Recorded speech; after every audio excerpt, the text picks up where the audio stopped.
आपण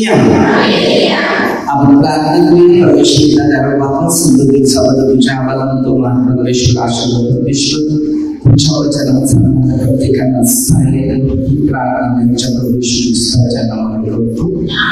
आणि आपण प्रत्येक गोष्टीमध्ये प्रभू येशू ख्रिस्ताचं नाव काढले. हे पवित्र शास्त्राच्या शिक्षणाचा जो अनुभव आहे हे सर्व व्यक्तीला नाही, कारण या शास्त्रामध्ये सर्व व्यक्ती जे देवाचे सेवक होते त्या सेवकाने फक्त एकाच व्यक्तीचं नाव घेतलेलं होतं, ते म्हणजे प्रभू येशू ख्रिस्त. मत्ती 11:27 मध्ये वचन दिलेलं आहे की माझ्या पित्याने सर्व माझ्या हाती दिले. तुम्हाला काय ते आज हर मानवावर मी विचार करत आहे की आम्ही स्वर्गात कसे जाणार. बघूया जरा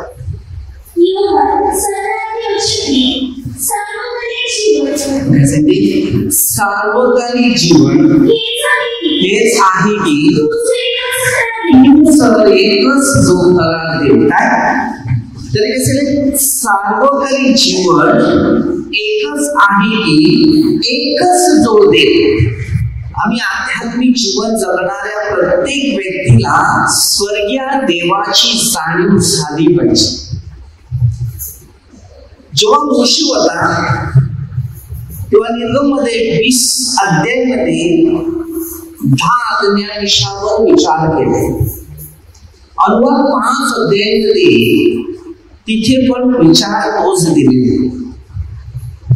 मग आज जर मनुष्य जीवनात जगतो तो कशामध्ये देवाची स्थापना करतो.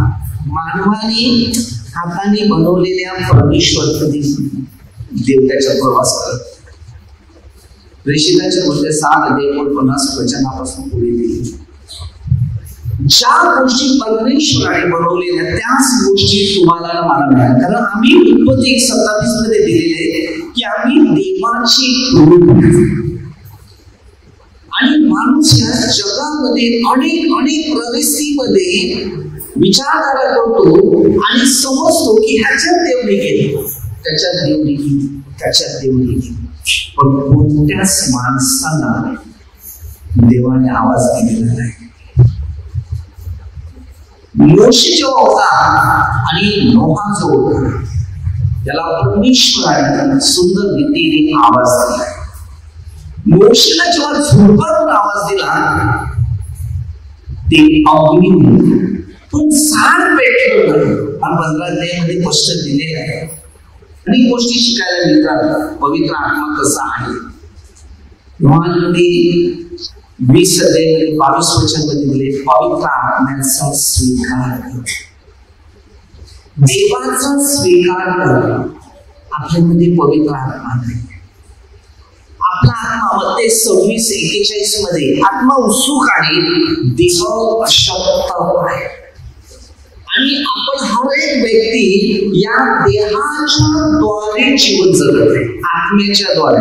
तेव्हा 4:24 वचनामध्ये उपसकाळी प्रार्थना आत्म्याने व खरेपणाने. योहानाच्या पहिल्या पत्रात 4 अध्यायामध्ये सुरुवात 1 पासून दिलेली. प्रत्येक आत्म्याची पारख करा. किती सुंदर पवित्र शास्त्र दिले. या दिलेलं आहे, सगळं लिहिलेलं आहे पवित्र शास्त्र. मनुष्य पवित्र कसा बनतो, पापी लोकांचं जीवन कसं बदललं जाते या शास्त्रामध्ये लिखाण केलेलं आहे ना. याच्यावर पूर्ण लिहिलेलं आहे पवित्र शास्त्र. तुम्ही शास्त्र शोधून पाहता त्याद्वारे तुम्हाला माहिती आहे. लवकरच पत्रामध्ये बऱ्याच विषयावर आपल्याला मार्गदर्शन केले. हे जे पवित्र जो आत्मा जो आहे तोच खरा देव आहे. येशूचे शिष्य होते. मग ते 17 पासून तुम्ही वचन वाचलं असेल. एक अशुद्ध आत्मा काढायचा होता पण त्या शिष्याद्वारे निघाला नाही. तेव्हा येशू प्रभू सांगते ही जात आहे उपवास आणि प्रार्थनेशिवाय. हे बघा मध्ये 10-17 माणसाची बात. तुम्ही माणसाच्या सांगण्याप्रमाणे चालले ना तर मध्ये 10 ते मला 32-33 वचन आहे. तू माणसासमोर पडता तर मी तुला, तुम्ही आपल्या परिस्थितीमध्ये वेगवेगळ्या विचारांनी माणसं जीवनात प्रवास करतात. हे बघा, जेव्हा आपला अंत होतो तेव्हा आपला कोणताच वेळ आपल्या जोडीला नसते. स्वर्गीय देवदूत असतात आणि सैतानी देवदूत असतात. ज्याने ज्याची कर्म वाईट केली त्याला सरळ देऊन लोकांना टाकायचं, आणि ज्याने चांगली कर्म केली त्याला स्वर्ग. कारण पृथ्वीवर देवाचे जे लोक आहेत त्यांना सुद्धा नरकात टाकण्यासाठी शैतान काम करत असतो. मी बोलले ना, माणूस चांगला आहे. माणसाच्या आतमध्ये दोन विचार आहेत, एक चांगले आणि एक मध्ये 12:36 आपल्या कर्माची फळं सगळ्यांना आहे. तुम्हाला माहिती आहे, प्रेषितांच्या कृत्यात 8:26 पासून तिकडे वचन दिले. एक षडपुशी होता, एशाचा ग्रंथ वाचत चालला आणि फिलिप आला. त्याने काय सांगितलं, मार्ग दाखवल्याशिवाय कसं समजणार. आता मार्ग कोणता होता? योहान 14:6, मार्ग सत्य जीवन येशू. जो प्रभू येशू ख्रिस्ताच्या मार्गावर चालतो तो भविष्यात कधी रडणार नाही, दुःखात नाही, समस्यात नाही, टेन्शन मध्ये नाही, मानसिक तणावामध्ये नाही, अस्वस्थतेमध्ये पण नाही. कारण देव आपल्या जोडीला. मग त्या 28:19 वचन वाचलं असेलच. प्रभू येशूने काय सांगितलं? प्रभू येशूने काय सांगितलं? ज्या तुम्हाला आज्ञा दिल्या, नियम दिल्या, विधी दिल्या, ती त्यांना पाळायला शिकवा. कोणी माणूस देवाची नियम आणि विधी पाळत नाही. याकोबमध्ये 4:4 मध्ये दिले, जगाची मैत्री देवाबरोबर वैर आहे. आपण जागतिक मैत्री करतो आणि ह्यामुळे आपण देवापासून दुरावतो. म्हणून यामध्ये आम्हाला प्रभू जिवंत दिसत नाही. कारण मला एक सांगितलं, शब्द देव होता, तो बाकी दुसऱ्या देशामध्ये पण देव नाही. आज आपल्या परीक्षा आहेत, परीक्षामध्ये सगळे डगमगले. नंतर तुम्ही परीक्षेत बोलतो म्हणून सावध राहा. आज आपल्या प्रत्येका पाठीमागे शैतान टपलेला आहे आणि आपल्याला या पहिल्या अध्यायामध्ये स्पष्ट दिले, नाना प्रकारच्या परीक्षेतून तुम्हाला जावं लागेल. आज आपल्या परीक्षा सगळ्यांच्या होत आहे. पेत्र काय सांगतो, म्हणजे सोन्याची पारख अग्नीत होते, जसे परमेश्वरामध्ये उतरणाऱ्या लोकांची पारख परीक्षेनेच म्हणते. आज आपल्या प्रत्येकाला एक संरक्षण आहे, तो म्हणजे प्रवेश. हे बघा, माझं कर्तव्य आहे शिकवणं, तुमचं कर्तव्य पाहणं. जेवण वाढले, जेवण आवडते की नावडते तो तुमचा प्रश्न. आध्यात्मिक शिष्याला पण आवडतं. या आध्यात्मिक भोजी जेव्हा काही लोक तिकडे माझ्याशी बोलत होते तेव्हा मी त्यांना सांगितलं की तुम्ही याच्याशी संगत आणि मैत्री करता, तुम्हाला माहितीये का सैतान तुमच्या जोडीला आहे. तुम्ही वचनावर लक्ष नाही देत, माणसावर लक्ष देतात. मग ते 26 अध्यायामध्ये ना 14 पासून वचन दिले, जुदास होता त्याचं लक्ष पैशावर आणि 30 नाणी चांदीचे हेर मला अशा दृष्टीने येशूला धरून दे. अशा पद्धतीने जुदास मन बदललं. पेटी त्याच्या हातातच होती, खजिना त्याच्या हातातच होता, पण माझं जीवन त्याच्या हातात नव्हतं. माझा तुम्हीच विचार करा की तुम्ही कोणत्या पद्धतीने परमेश्वराच्या मार्गात चालला, त्याही गोष्टीच्या मार्गात चालला. म्हणून मी तुम्हाला सांग, संगत आणि मैत्री करू नका. तुमचा येशू आहे, तुम्ही संगत पकडू नका, तुम्हालाच मार्ग. माझे लोक सांगले, हा बरोबर सांगते. ताटात हात घातला, घास घेतला तेव्हा शैतान शिरला की म्हणजे वाट बघत होतो याचा मी घात करणार आहे. त्यांनी त्याला रुपये दाखवले तेव्हा त्याचं मन तिकडे गेलं. प्रभू येशूने मध्ये 6:9 पासून प्रार्थना शिकवली होती की आम्हाला मोहात पाडू नकोस. मोह म्हणजे शैतान. आणि यामुळे आम्ही मोठ्या प्रमाणात संकटात पडायचं. त्यांना सांगितलं तुम्ही काय शिकता. शेवटी 30 नाणे त्याला मंदिरात फेकावी लागली. जाऊन त्याला गळफास ठेवला. काय झालं मग ते 27:5 वर्षात घ्या जरा काय दिलं. काहीतरी अनुभव आपल्याला देवापासून घ्यायचा.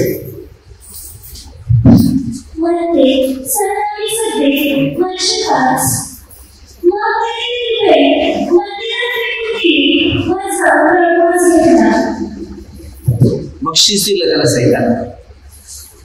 त्याला समजलं नाही तो जीवाला जाऊन आपलं जीवन आहे ना बघा देवाने दिलेलं आहे. आणि दिल्यानंतर ना देवाच्या मार्गावर चाला. तर योहान 14:6 येशू सांगतो मार्ग सत्य जीवन परमेश्वरच आहे तो. योहान 8:58 मध्ये सांगितले मी अब्रामाचा पुढे. कोणत्या वस्तूमध्ये देव नाही, कोणत्या व्यक्तीत देव नाही. पवित्र आत्म्याच्या शब्दांद्वारे काल आज आणि युगाने सांगतो. प्रभू येशूचं जीवन असं होतं त्याला कोणी म्हणू शकलं नाही. किती प्रसंग येतात, किती संकट येतात, किती दुःख येतात, किती निराशापणा येतात, पण परमेश्वर आपला मान आहे. आणि ती संकट परमेश्वराने उचलली आणि त्यांनी आपल्या खांद्यावर घेऊन आपल्या सगळ्यांचं ऍग्रीमेंट प्रभू येशूजवळ आहे. विश्वास आणि क्रिया 2 गोष्टी तुमच्या जीवनात ठेवा. खूप फायदे खूप फायदे. भविष्य जर देवाबरोबर नसेल तर आपलं भविष्य शून्य आहे.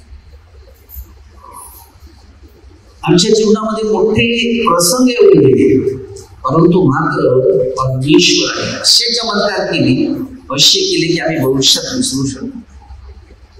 परमेश्वर हे शब्द दिले नाही.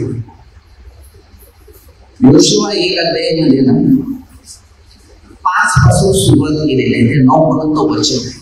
योशुआ म्हणून परमेश्वर त्याला सांगितलं हिम्मत तर खंबीर हो, जाताना इकडे तिकडे बघू नकोस. आपलं लक्ष इकडे तिकडे जास्त असतं.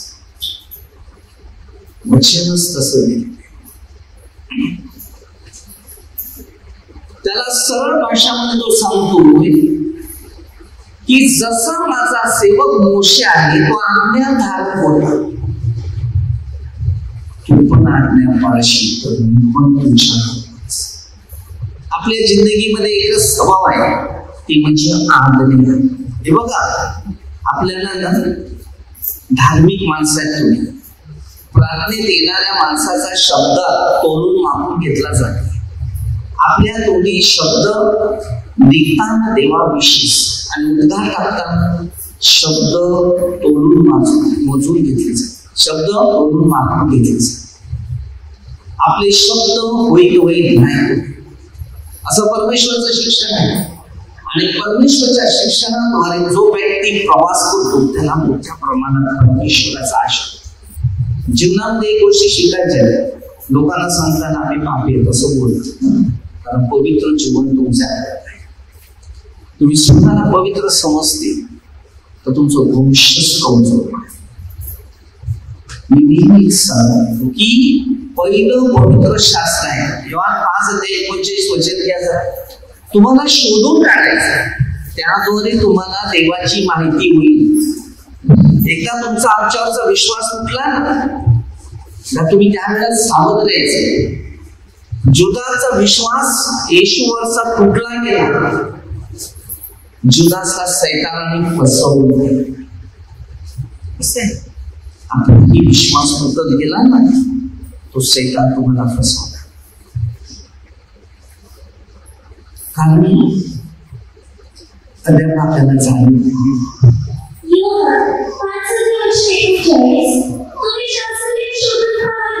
तुम्ही शास्त्रले शोधून पाहा,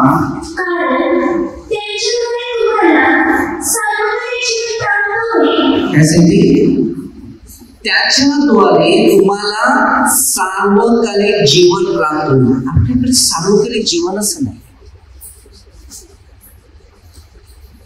अनेक लोक काय बोलतात माहिती, देव आहे का? देवाला कोणी बघितला? योहानमध्ये 1:18 दिले, देवाला कोणीच पाहिलं नाही. देवाला पाहायला पहिलं मन साफ करणं ते पाच. देवाला पाहणारे लोक कसे आहेत माहितीये का? योहान 8:24 दिले, मी तो आहे असा विश्वास न ठेवल्यास तुम्ही आपल्या पापात मरणार, असा प्रभू येशू आपल्या शिष्याला सांगतो.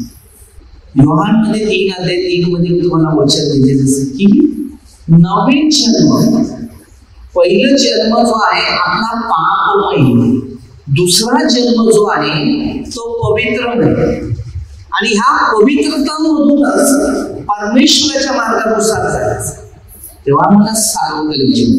आता हे योहानमध्ये 6:35 आणि 6:48 वचन दिलेले आहे.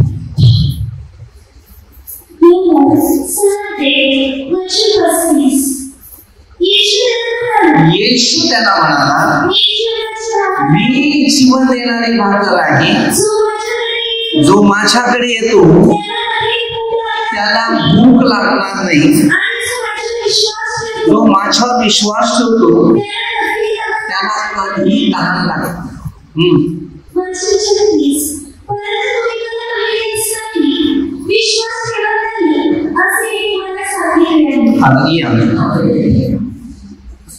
आपल्या प्रत्येकाला प्रभू येशू त्या टायमामध्ये शिकवत होता, विश्वास सगळ्यात महत्त्वाचा. फिलिपियन्स 2:10 प्रत्येक गुडघ्याला टेकायचंच नाही, प्रत्येकाला येशूकडे जायचं. तुम्ही होते तसे मी पण होता, जगात गेलो, खाल्या प्यायला लागलो, सगळ्यामध्ये मिक्स झालो, आणि अशा परिस्थितीमध्ये उत्तर नव्हती त्याचे विचार करू शकतो. परत देवाने मला नवीन जन्म दिला, आणि आजच्या काळापर्यंत मी ते काम. कारण मला माहिती आहे की जर मी प्रार्थना केली नाही, कार्य केलं नाही, तर माझी केवढी दूरदर्शन, हे सगळ्यांना नाही, तुमच्या सगळ्यांना. आता तर फक्त कसं आहे माहितीये का, आपलं डिसिजन आले. डिसिजन कसं आहे? आध्यात्मिक नाही, आध्यात्मिक डिसिजन हे सगळ्यात महत्त्वाचं. जितका परमेश्वराबरोबर जो मनुष्य प्रवास करतो त्याला परमेश्वर मोठ्या प्रमाणामध्ये शांतीचं मार्ग देत असतो. जगणं प्रभू आहे, म्हणून सुद्धा प्रभू आहे. आज आपल्या प्रत्येकामध्ये पवित्र आत्मा मिळणं गरजेचं आहे. 5:17 काय दिले, माझा पिता आजपर्यंत काम करते आणि मी पण काम करते. जे लोक तुम्हाला जगातून दिले त्याला मी तुझे नाव दिलेलं आहे, ते तुझी होती ते मला दिले. आपल्याला योहान 17:6 काय दिले? आपल्या प्रत्येकाला शिकायचं. मी अनेक लोकांना सल्ला आणि शिक्षण देत असतो. आपलं कर्तव्य आपण केलेलं आहे, तुमचं कर्तव्य तुम्ही करा. रोज आपल्या मनात चांगले विचार ठेवा, समजलं? आणि चांगले विचार करतच बसा. वाईट हे शैतान. तुम्हाला काय वाटले? सगळी देवाचीच माणसं आहेत असं वाटते का? तुम्हाला काय वाटते?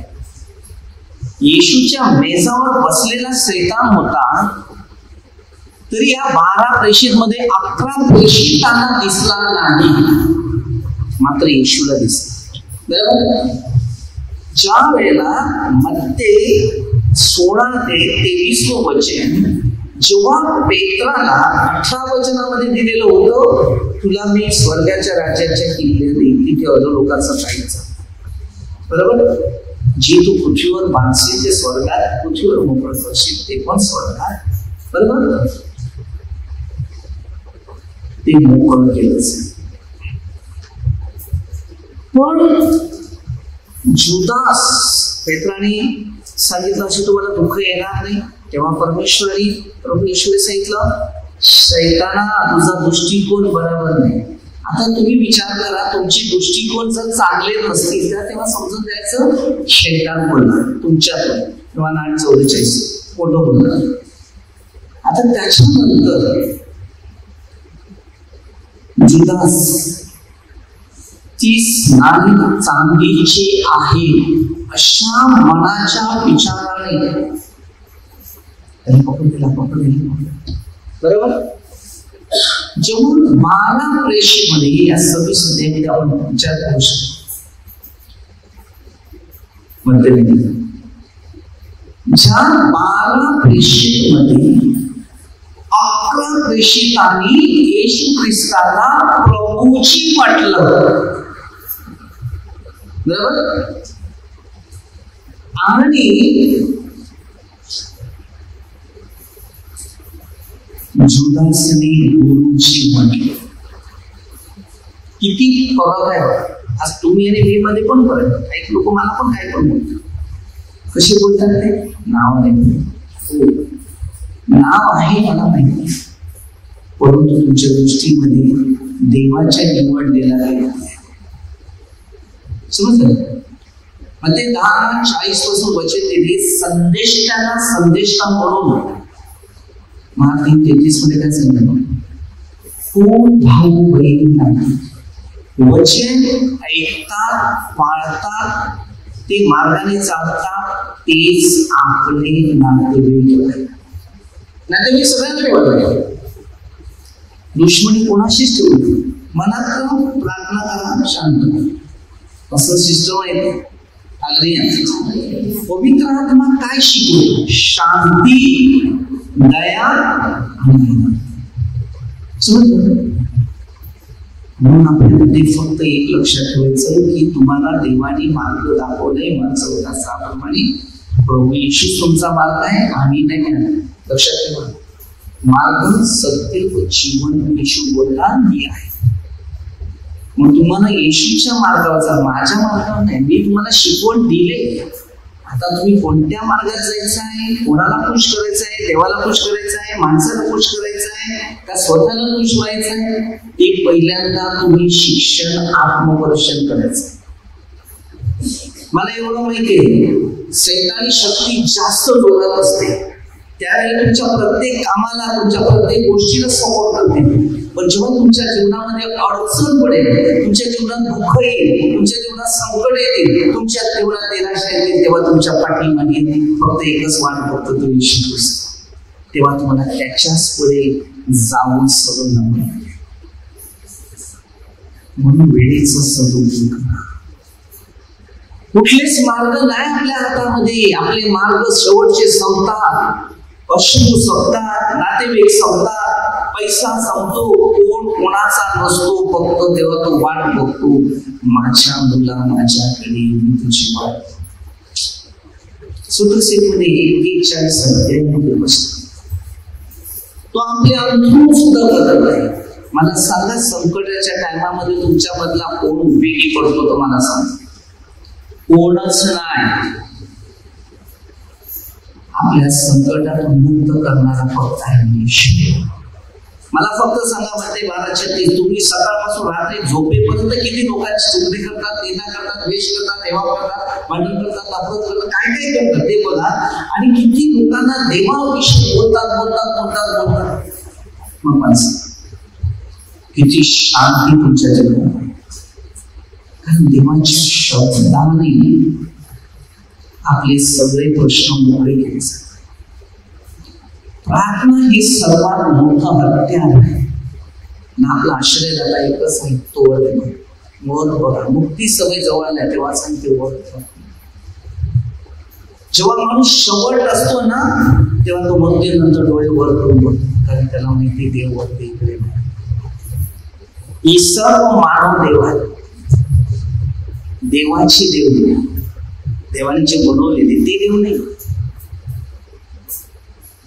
जो परमेश्वराची सुवार्ता प्रचार करतो ना, देवाविषयी लोकांना सांगतो, तो तुमच्यातून देव बनतो. मग ते मग तो देव आहे. मध्ये 10:35 मध्ये वचन पण दिले, ज्यांना देवाचं वचन प्राप्त झाले त्याला तुम्ही देव बोलवत नाही. सगळे लोक तुम्हाला येतील, निंदा करतील, नफरत करतील, द्वेष करतील, पण तुम्ही मजबूत बना, कारण तुम्हाला देवाने निवडले, त्या लोकांनी निवडलं नाही. 15:16 जेव्हा तुम्हाला देवाने निवडल्यानंतर फक्त एका स्वर्गाच्या बापाकडे लक्ष. तुम्ही प्रार्थना स्वर्गीय बाबा प्रार्थना करताना तिकडे काय उदाहरण दिलेलं आहे? इकडे देव आहेत का? आमचा स्वर्गीय बाप स्वर्गात आहे. म्हणून शिका, खूप फायदे आहे. म्हणून शिकलं तर आपलं स्वतःच मोठ्या प्रमाणामध्ये नुकसान नाही, कारण आम्ही शिकले नाही म्हणून आम्हाला शिकण्याची गरज नाही. म्हणून ते जड अन्न चालत नाही, त्याची गरज आहे. प्रत्येकाला आध्यात्मिक शिक्षण घ्या, वचन घ्या, आपण परिश्रम करा आणि त्याच्यातून पुढे जा. हे शास्त्रच आपल्याला वाचवेल, बाकी कोण वाचवणार नाही. कारण स्वर्ग मात्र प्रभू येशूच्या हातात आहे, कोणत्या व्यक्तीच्या हातात नाही. पापात पाडणारा वेळा ना पापातून बाहेर काढणारा. मार्क 9:42. एखाद्याचा विश्वास आहे आणि त्याला विश्वासाचं तुम्ही त्याला बाहेर करतात, ते परमेश्वरचं वचन जे शिकवते त्याला खोल समुद्रात टाकून टाकायचं. 26:5 जलाच्या खाली आत्मिक तो लोक आपल्याला शिकायचा वेळ संपला. छोटीशी प्रार्थना घ्या. सुंदर दिवसाबद्दल आभार मानतो परमेश्वर. सर्व मधील लोक, आपल्या लोक, सर्व पोलीस लोक आशीर्वाद सर्वांना कामना एकाच परमेश्वराची ओळख प्रार्थना प्रभू येशूच्या नावाने करतो. आमेन. हालेलुया.